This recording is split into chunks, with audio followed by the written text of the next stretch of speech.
జలుబు నుంచి ఉపశమనం పొందాలంటే ఇలా చేసేయండి.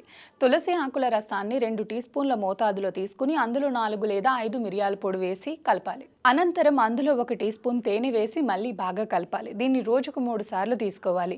దీంతో జలుబు నుంచి వెంటనే ఉపశమనం పొందవచ్చు. ఒక గ్లాస్ గోరువెచ్చని నీటిలో కొద్దిగా వెల్లుల్లి రసం కలిపి తాగండి. దగ్గు, ఉబ్బసం, ఆయాసం తగ్గుతాయి. అలాగే దగ్గు, జలుబు ఉన్నవారు 1 టీ స్పూన్ తేనెలో ఒక అర టీ స్పూన్ మిరియాల పొడి కలిపి తీసుకోవాలి.